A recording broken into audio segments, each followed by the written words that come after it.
జీవన తరంగాలు, ఇవే ఇవే జీవన తరంగాలు, జీవన తరంగాలు. ఇక మూడోది, దేవిక కుటుంబానికి మన కుటుంబానికి మధ్యన ఎలాంటి మనస్పర్ధలు రాకుండా మనందరం కలిసిమెలిసి సంతోషంగా ఉండాలని ఈ ముడుపు కట్టాను. అంతేలే బామ్మా, ఎంతైనా మీరు ఒకటి.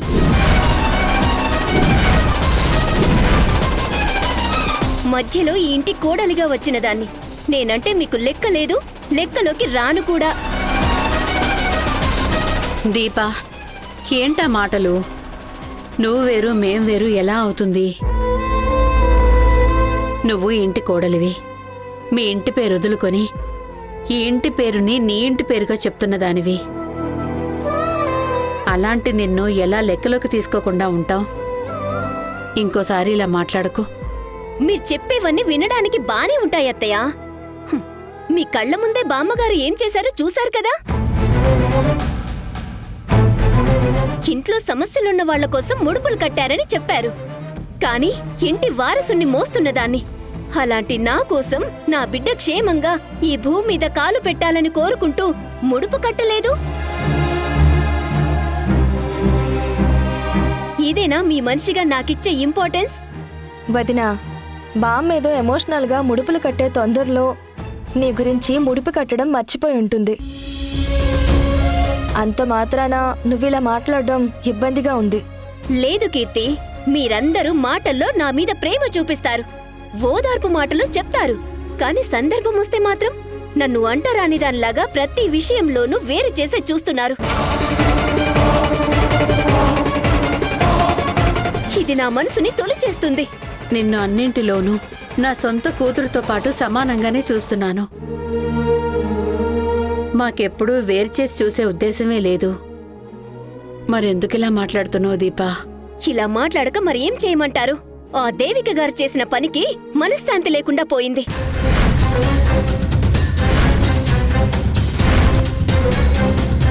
రోజు పాలు పోసేవాడి దగ్గర నుంచి బయట కూరగాయలమ్మేవాడి వరకు అందరూ మీ చెల్లెలు గారు చేసిన అవినీతి గురించే మాట్లాడుతున్నారు.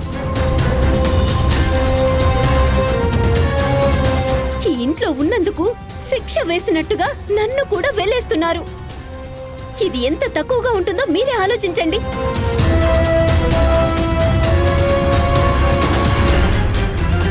కడుపుతో ఉన్న మనిషి ఇన్ని టెన్షన్స్ తో పరువు పోయే మాటలు పడుతూ ఉంటే నా ఆరోగ్యం, నా బిడ్డ ఆరోగ్యం ఏమైపోతుందో మీలో ఒక్కరైనా ఆలోచిస్తున్నారా?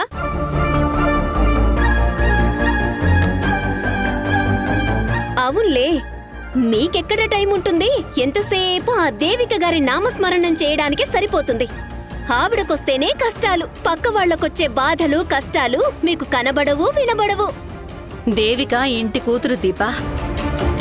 తనేమీ పరాయి మనిషి కాదు కదా. మనందర్నీ నమ్ముకొని ఢిల్లీ నుంచి ఇక్కడికొచ్చింది.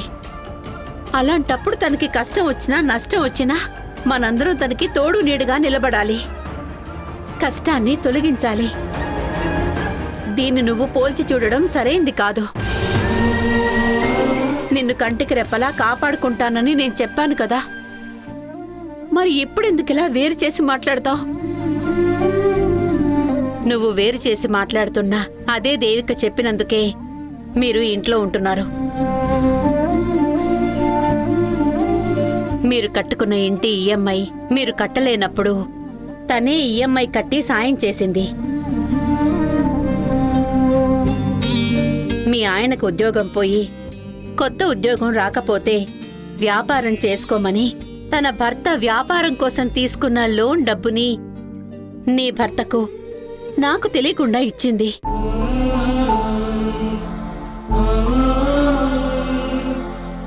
అలాంటి దేవికను నువ్వు పరాయిదాన్ని చేసి మాట్లాడుతున్నావు దీపా. నిస్వార్థంతో మన ఇంటి కోసం తన సర్వం ఇవ్వడానికి ఎప్పుడూ సిద్ధంగా ఉంది. దేవికని ఇంటికి పరాయిదాన్ని చేసి మాట్లాడితే మనంత స్వార్థపరులు ఎవరూ ఉండరు.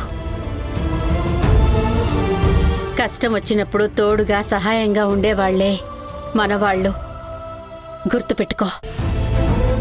సారీ అత్తయ్య, నేను దేవిక గారిని పరాయిదాన్ని చెయ్యాలని కాదు. కడుపుతో ఉన్న నేను నా బిడ్డ ఆకలితో అల్లాడిపోతున్నామన్న మనోవేదన నా చేత ఇలా మాట్లాడిస్తుంది. అదేంటి దీపా, పస్తులుండాల్సిన అవసరం ఏమొచ్చింది? ఇంట్లో పెళ్లి సరుకులున్నాయి కదా, పద నేను చేసి పెడతాను. అమ్మా, ఏం జరిగిందమ్మా? దీపాన్ని ఎక్కడికి తీసుకెళ్తున్నావు? దీపకి ఆకలిగా ఉందట్రా, వంట చేసి పెడదామని తీసుకెళ్తున్నాను. సారీ అమ్మా, ఇంట్లో సరుకులేం లేవు. సరుకులు లేకపోవడం ఏంట్రా? పెళ్లి కోసం తెచ్చినవి చాలా ఉన్నాయి కదా, వాటిని పూర్తిగా వాడనే లేదు కదా. నిజమే, కానీ దేవిక పిన్ని పెళ్లి అరేంజ్మెంట్స్ కోసం అడ్వాన్స్ మాత్రమే ఇచ్చారు. తన బ్యాడ్ లక్ కొద్దీ అనుకోకుండా పెళ్లి మధ్యలోనే ఆగిపోయింది. కానీ పెళ్లికి తెచ్చిన పూలు, చేసిన డెకరేషన్, వంట సామాన్లు, కిరాణా సరుకులు ఇచ్చిన వాళ్ళందరూ బ్యాలెన్స్ అమౌంట్ సెటిల్ చేయమని ఒకటే గోల చేశారు. కొంచెం టైం ఇవ్వండి అని కన్విన్స్ చేసినా వినలేదు. ఇక తప్పని పరిస్థితుల్లో ఏం చేయాలో తెలియక, ఆ కష్టం మీకు చెప్పుకోలేక ఆ సరుకులన్నీ వాపస్ ఇచ్చేసి వచ్చిన డబ్బుతో కొంతవరకు క్లియర్ చేశాను.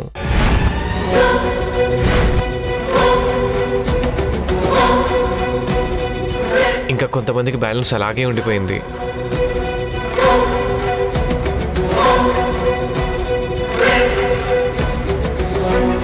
అయ్యో భగవంతుడా, కడుపుతో ఉన్న కోడలికి ఆకలి తీరుద్దామన్నా తీర్చే పరిస్థితి లేదు.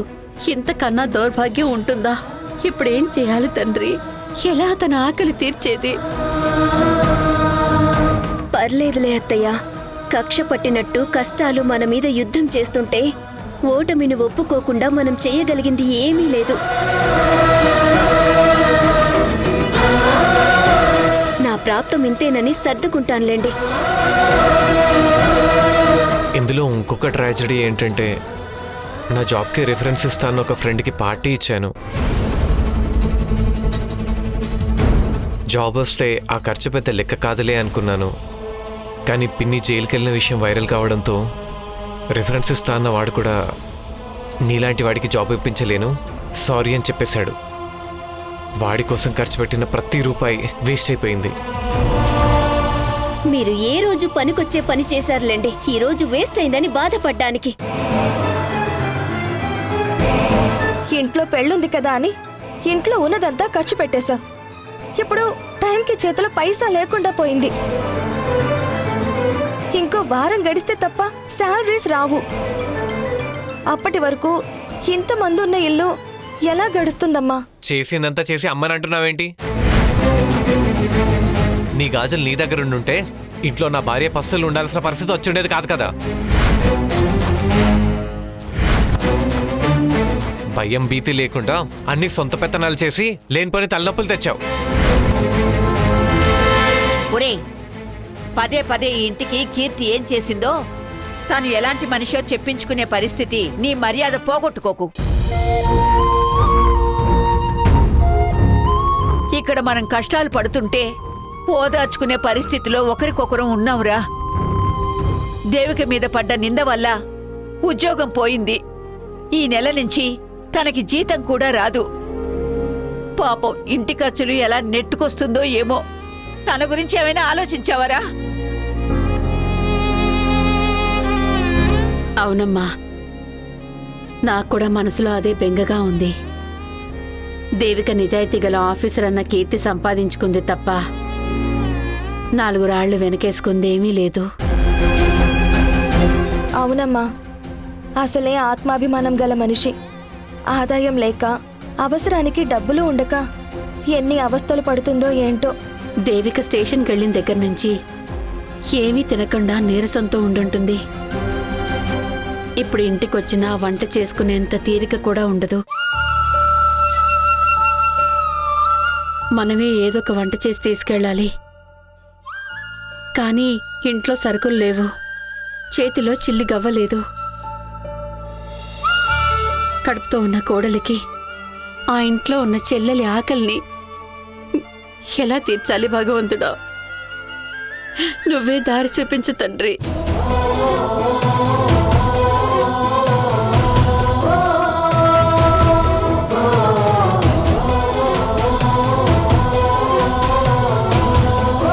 అమ్మా నేను వెళ్ళి నా ఫ్రెండ్స్ దగ్గర నా శాలరీ రాగానే తిరిగి ఇచ్చేస్తానని చెప్పి కొంత అమౌంట్ అడ్జస్ట్ చేసి తీసుకొస్తాను. వాళ్ళు ఇస్తే ఎంతో కొంత మన అవసరాలకి హెల్ప్ అవుతుంది కదా. నీకు అప్పు పుట్టాలని ఆల్ ది బెస్ట్ చెప్తున్నాను.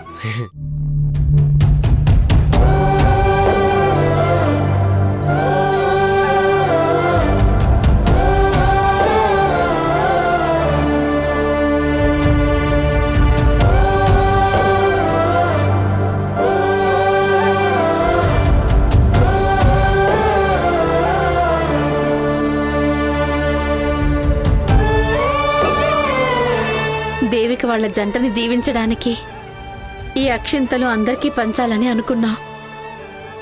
కానీ ఈ రోజుకి ఈ అక్షింతలే మన ఆకలిని తీర్చి అన్నం మెతుకులు కాబోతున్నాయి.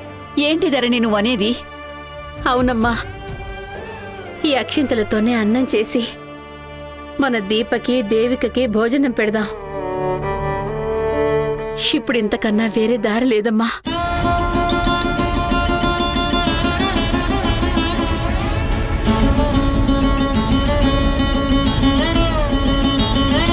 పరమేశ్వర,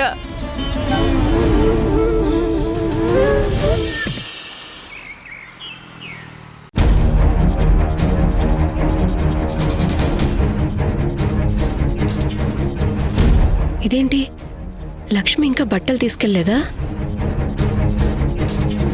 ఒకసారి ఫోన్ చేసి కనుక్కుందా.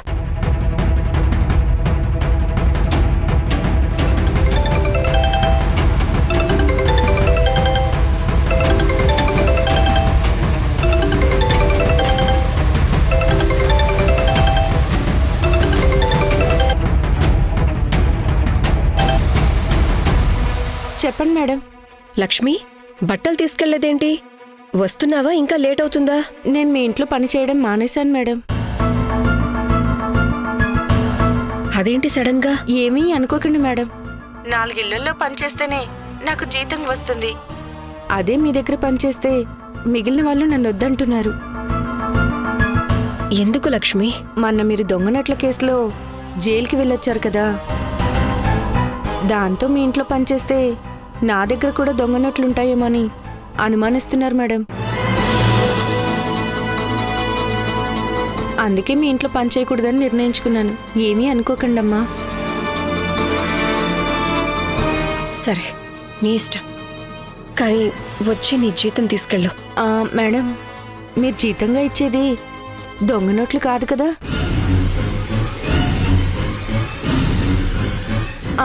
అంటే తెలియక అడుగుతున్నాను. ఏమీ అనుకోద్దు మేడం. నువ్వు అనుమానపడక్కర్లేదు. నీ అకౌంట్కి ట్రాన్స్ఫర్ చేస్తాలే. సరే మేడం.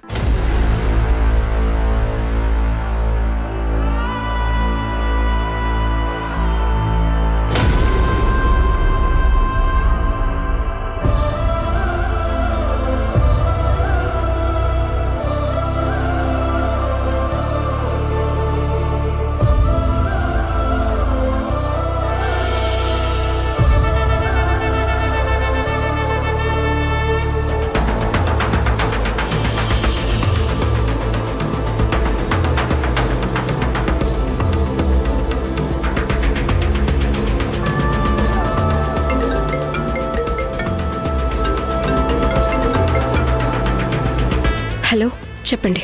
నమస్తే మేడం. మీ అక్కయ్య వాళ్ళ పెళ్లికి ఇచ్చిన సామాన్లకి బాడుగు డబ్బులు ఇవ్వలేదు madam.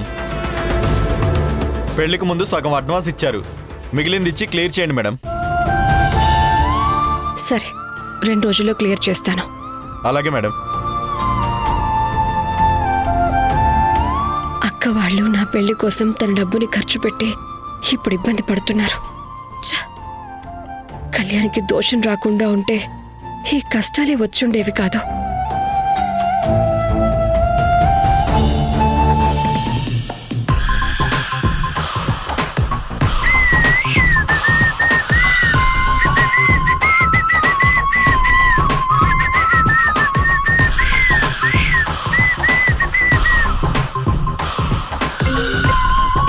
Hello baby.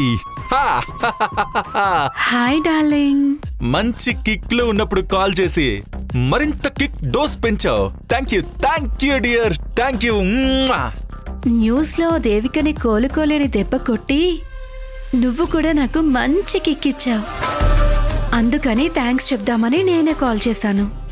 I'm very much happy dear. ఇక మనం దగ్గరవ్వడానికి ఇంకెన్నో రోజులు పట్టదు బేబీ. చూసావు కదా, దేవికకి కౌంట్ డౌన్ స్టార్ట్ అయింది. కరప్షన్ చేసిన ఆఫీసర్గా లైఫ్ లాంగ్ చెరిగిపోని బ్రాండ్ వేసుకుంది. అది చాలు కదా ఆ దేవిక సొసైటీలో తలెత్తుకోకుండా తిరగడానికి. నేను ఏదైతే కోరుకున్నానో అది చేసి నాకు సర్ప్రైజ్ గిఫ్ట్ ఇచ్చావు. It's wonderful Kalyan. యాక్చువల్గా ఇదంతా నాకు చెప్పకుండా ఆ నీలకంఠం ప్లాన్ చేశాడు బేబీ. సో ఫుల్ క్రెడిట్ నాకు దక్కలేది అన్న చిన్న డిసప్పాయింట్మెంట్ ఉంది. వాట్? నీకు తెలియకుండా చేశారా? Yes darling. ఆఫ్ కోర్స్ నువ్వు అన్న మాటల్లో కూడా ఫ్యాక్ట్ ఉందనుకో. అందుకే నా జాగ్రత్తలో నేనున్నాను. నాతో అవసరం అంత తొందరగా తీరేది కాదని ఆ నీలకంఠానికి తెలిసేలా చేస్తాను. వాడు ముదురైతే నేను దేశం ముదురు. దేవిక ముందే కాదు వెనుక ఆవలించిన పేగులు లెక్క పెట్టే రకం అని నాకు తెలిస్తే సరిపోదు, ఆ నీలకంఠానికి కూడా తెలిసేలా చేస్తాను. Very good. నేను లేకపోతే ఏ పని జరగదనే విషయం ఆ నీలకంఠానికి తెలిసేలా చేస్తాను. నీ నెక్స్ట్ ప్లాన్ ఏంటి? ఆహా బేబీ, ఇప్పుడు డబుల్ గేమ్ స్టార్ట్ చేయాలి. అటు దేవిక ముందు దేవికని సేవ్ చేస్తున్నట్టు నటిస్తూనే అటు నీలకంఠం దొరికిపోతాడేమో అనే టెన్షన్ గేమ్ ఆడాలి. Excellent plan Kalyan. అంతేకాదు బేబీ, ఆ దేవికకి జాబ్ పోయిందన్న బాధలో దేవికకి పిచ్చి పట్టింది అని అందరూ నమ్మేలా చేయాలి. వావ్, ఈ మాట విన్నందుకు ఎంత హాయిగా ఉందో. Okay baby, let's catch you. నీలకంఠాన్ని కలవడానికి వెళ్తున్నాను. మళ్ళీ కాల్ చేస్తాను. See you. Bye bye. Bye darling. Okay bye.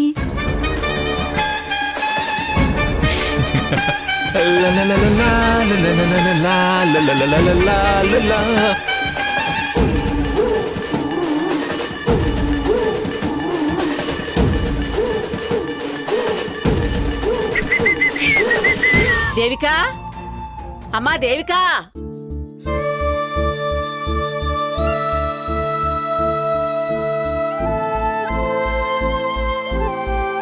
రండక్క.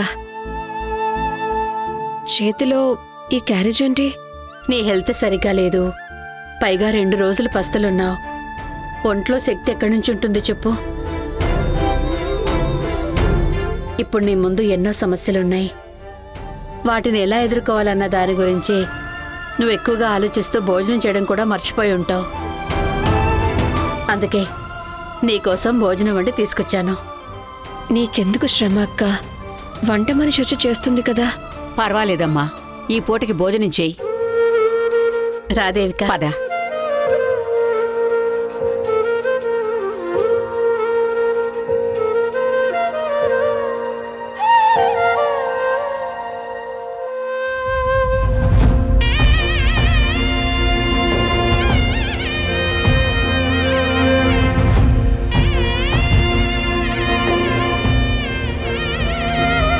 అక్క, మీ దగ్గర దాచుకున్న డబ్బులన్నీ నా పెళ్లి కోసం ఖర్చు పెట్టారు.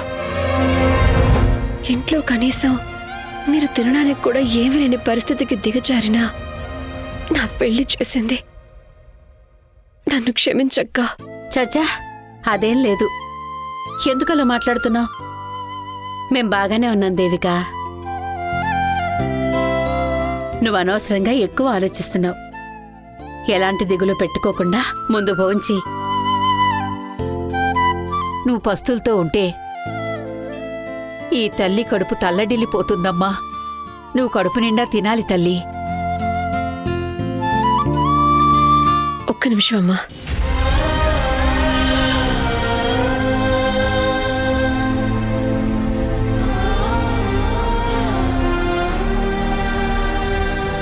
అక్క, మీ ఇంట్లో ఎలాంటి పరిస్థితి ఉందో నేను అర్థం చేసుకోగలను.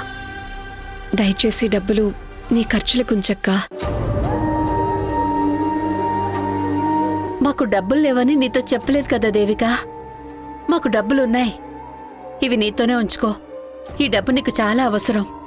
దయచేసి అబద్ధం చెప్పొద్దక్కా, నేను తట్టుకోలేను. ఇప్పటికే నా వల్ల మీకు జరిగిన అవమానాలకి అపరాధ భావంతో విలువెల్లాడిపోతున్నాను. కాదనకుండా ఆ డబ్బులు నీ దగ్గరే ఉంచు. మేము కష్టానికి అలవాటు పడిన వాళ్ళం. రూపాయి తక్కువైనా, అదే రూపాయి లేకున్నా ఉన్నంతలో ఎలా సర్దుకుని బ్రతకాలో, ఎలా కడుపులు నింపుకోవాలో మాకు బాగా తెలుసు. అదీకాక నాకు కీర్తికి ఉద్యోగాలు కూడా ఉన్నాయి కదా. కొద్ది రోజులు పోతే జీతాలొచ్చేస్తాయి. వాటితో అన్నీ సర్దుకుంటాయి. కాబట్టి ఈ డబ్బు నీ దగ్గర ఉండడమే కరెక్ట్. అవును దేవిక, ఇప్పుడు నీ పరిస్థితి ముందులా కాదు. ఉద్యోగం పోయింది, ఇక జీతం ఎక్కడి నుంచి వస్తుంది చెప్పు? కనీసం నువ్వు టాబ్లెట్స్ తెచ్చుకోవడానికైనా డబ్బులుండాలి కదా.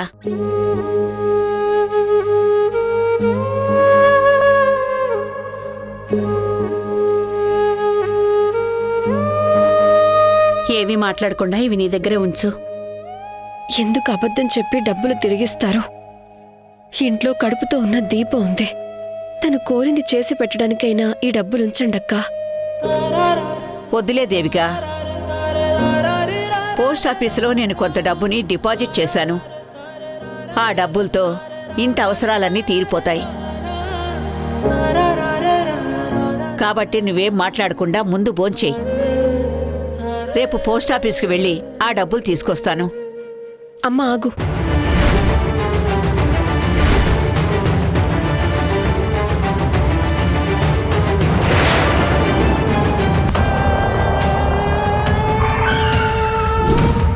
ఈ డబ్బులతో ఫ్రెష్ చికెన్ తీసుకొని బాగా మసాలా దట్టించి దమ్ బిర్యానీ చేసి నా గెస్ట్ హౌస్ కి తీసుకురా. కొంచెం నా పరిస్థితి అర్థం చేసుకో. గంటలో బిర్యానీ చేసి తీసుకొచ్చాయి.